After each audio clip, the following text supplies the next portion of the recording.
दे, देश ये पुकारे सुन खोल कान ले, आयुवा 25 मई को वोट डाल दे, आयुवा 25 मई को वोट डाल दे।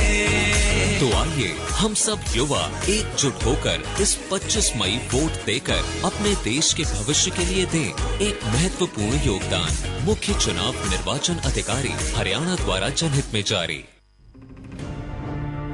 मैं समय सू मैंने आजादी के बाद एक के परिवार के 3-3 मानस मुखिया बनते देखे से, फिर भी आम आदमी बिजली पानी खातर तरसता देखा से। हालात तो बदले से मोदी जी ने उन लोगों के 60 साल के अटके हुए काम पूरे करके बस 10 साल में हर घर नल, बिजली, गैस, शौचालय बना के जब बेहतर बढ़ते देख रहा हूं। कमल का बटन दबाएं, भाजपा को जिताएं। नमस्कार, ये आकाशवाणी चंडीगढ़ है। अब आप प्रतीका से प्रादेशिक समाचार सुनिए। पहले इस बुलेटिन के मुख्य समाचार। हरियाणा में मतदान के लिए 20,031 मतदान केंद्र बनाए गए। पिंक बूथ पर सभी वर्गों के मतदाता कर सकेंगे मतदान। रक्षा मंत्री एवं भारतीय जनता पार्टी के वरिष्ठ नेता राजनाथ सिंह ने अनुच्छेद 370 और राम मंदिर का जिक्र करते हुए कहा कि भारतीय जनता पार्टी जो कहती है वो करती भी है। कांग्रेस नेता राहुल गांधी ने आरोप लगाया है कि भारतीय जनता पार्टी संविधान में मिले आरक्षण को खत्म करना चाहती है। और हरियाणा विद्यालय शिक्षा बोर्ड ने डीएलएड की प्रवेश प्रथम एवं द्वितीय वर्ष की परीक्षाओं का परिणाम घोषित किया। अब समाचार विस्तार से। हरियाणा में 25 मई को मतदान के लिए कुल 20,031 मतदान केंद्र बनाए गए हैं, जिनमें 19,812 स्थायी व 219 अस्थायी केंद्र हैं। मुख्य निर्वाचन अधिकारी अनुराग अग्रवाल ने बताया कि 5,070 मतदान केंद्र शहरी क्षेत्रों में और 14,342 मतदान केंद्र ग्रामीण क्षेत्र में बनाए गए हैं। श्री अग्रवाल ने बताया कि निर्वाचन आयोग के निर्देशानुसार पिंक बूथ, युवा बूथ व दिव्यांगों द्वारा संचालित मतदान केंद्र भी बनाए गए हैं। और जानकारी देते हुए श्री अग्रवाल ने बताया, पिंक बूथ का मतलब ये नहीं है कि सिर्फ महिलाएं ही वहां पर वोट डालेंगी। पिंक बूथ का मतलब है कि पोलिंग पार्टी में महिलाएं ही होंगी। ठीक है, इसी प्रकार युवा बूथ भी है जहां पर पोलिंग पार्टी में युवा सरकारी कर्मचारी ही होंगे।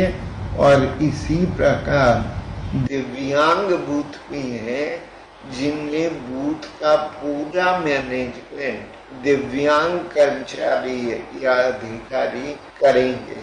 हरियाणा में 99 पिंक बूथ, 96 युवा बूथ और 71 दिव्यांगों द्वारा संचालित बूथ बनाए गए हैं। रक्षा मंत्री एवं भारतीय जनता पार्टी के वरिष्ठ नेता राजनाथ सिंह ने आज कैथल जिले के कलायत में विजयी संकल्प रैली को संबोधित किया और जनता से कुरुक्षेत्र लोकसभा हलके से बीजेपी प्रत्याशी नवीन जिंदल को जिताने की अपील की। रैली में भारतीय जनता पार्टी की नीतियों का जिक्र करते हुए उन्होंने कहा कि बीजेपी जो कहती है वो करती भी है। श्री राजनाथ सिंह ने कहा कि चाहे अनुच्छेद 370 हटाने का मामला हो या राम मंदिर के निर्माण का, सभी उदाहरण जनता के सामने हैं। उन्होंने कहा कि भारत अब पहले वाला भारत नहीं रहा, भारत एक नई सोच के साथ आगे बढ़ रहा है। उन्होंने दिल्ली के मुख्यमंत्री अरविंद केजरीवाल को निशाने पर लेते हुए कहा कि जो लोग कांग्रेस को दिन रात कोसते थे अब उसी की गोद में जाकर बैठ गए हैं। श्री राजनाथ सिंह ने कहा कि चाहे अटल बिहारी वाजपेयी की सरकार हो या मोदी की सरकार हो, बीजेपी की सरकारों में भ्रष्टाचार के आरोप नहीं लगे, जबकि मनमोहन सिंह की सरकार में मंत्रियों को भी जेल की हवा खानी पड़ी थी। श्री राजनाथ सिंह ने नवीन जिंदल के लिए कहा कि वे पैसे वाले ऐसे आदमी नहीं हैं जो अपने लिए जीते हैं,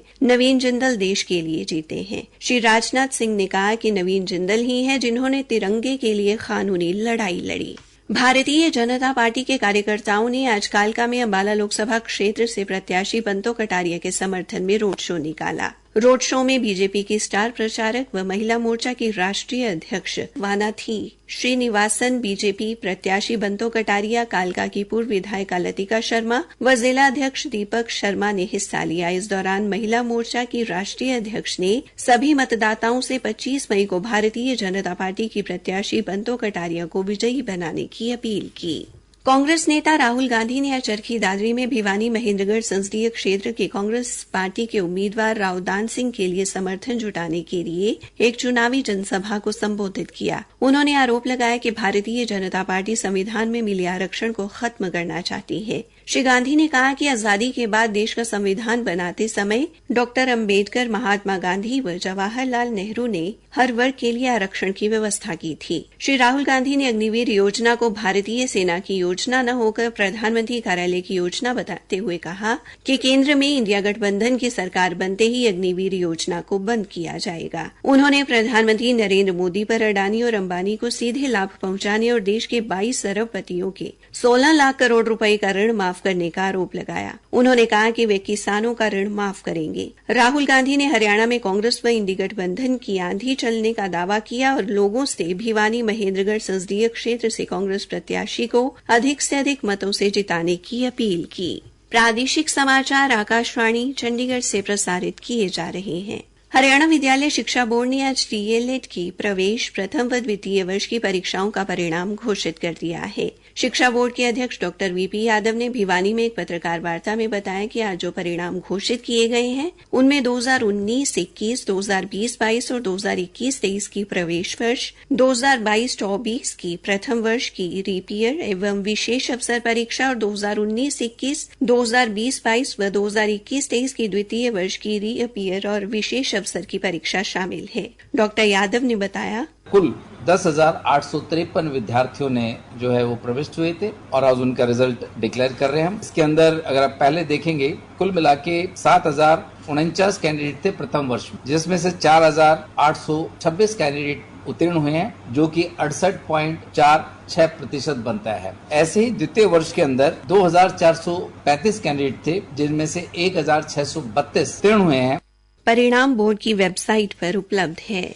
हरियाणा के मुख्यमंत्री नायब सिंह सैनी ने आज करनाल में अनेक स्थानों पर जनसभाओं को संबोधित किया और लोगों से बीजेपी प्रत्याशी मनोहर लाल को वोट देने की अपील की। मुख्यमंत्री करनाल में महर्षि कश्यप के जयंती समारोह में भी शामिल हुए और प्रदेशवासियों को महर्षि कश्यप जयंती पर शुभकामनाएं दी। मीडिया से बातचीत में उन्होंने कहा कि प्रदेश में बीजेपी के पक्ष में माहौल है और उन्हें अब बस 25 मई का इंतजार है। मुख्यमंत्री ने कहा कि देश प्रधानमंत्री नरेंद्र मोदी के हाथों में सुरक्षित है। श्री भूपेंद्र सिंह हुड्डा पर चल रहे मामलों बारे पूछे जाने पर उन्होंने कहा कि विपक्षी नेताओं के खिलाफ जो भी आरोप हैं, अदालत में कार्रवाई चल रही है। पूर्व मुख्यमंत्री दुष्यंत चौटाला ने आज पलवल में भारतीय जनता पार्टी और कांग्रेस दोनों पर मिली भगत का आरोप लगाया। उन्होंने कहा कि कांग्रेस ने बीजेपी को जिताने के लिए लोकसभा क्षेत्रों में मजबूत प्रत्याशी मैदान में नहीं उतारे। उन्होंने आरोप लगाया कि पूर्व मुख्यमंत्री भूपेंद्र सिंह हुड्डा ने बीजेपी के साथ सीबीआई व प्रवर्तन निदेशालय की जांच न कराने के नाम पर सांठगांठ कर ली है। श्री चौटाला आज पलवल में फरीदाबाद लोकसभा प्रत्याशी नलिन हुड्डा के समर्थन में चुनाव प्रचार के बाद पत्रकार वार्ता को संबोधित कर रहे थे। इसी के साथ ये समाचार बुलेटिन समाप्त हुआ।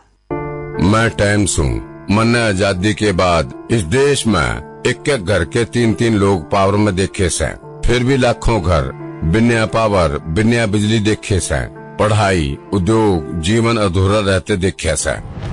हालात तो बदले से मोदी ने। मैंने वो आदमी हर घर में बिजली पहुँचाते देखे से, सौर ऊर्जा के खातर बड़े बड़े प्लांट लगाते देखे से, और आगे तो मैं सौर ऊर्जा तय हर घर का बिजली बिल शून्य होते देखने लग रहा हूँ और बनते देख रहा हूँ। कमल का बटन दबाएं, भाजपा को जिताएं।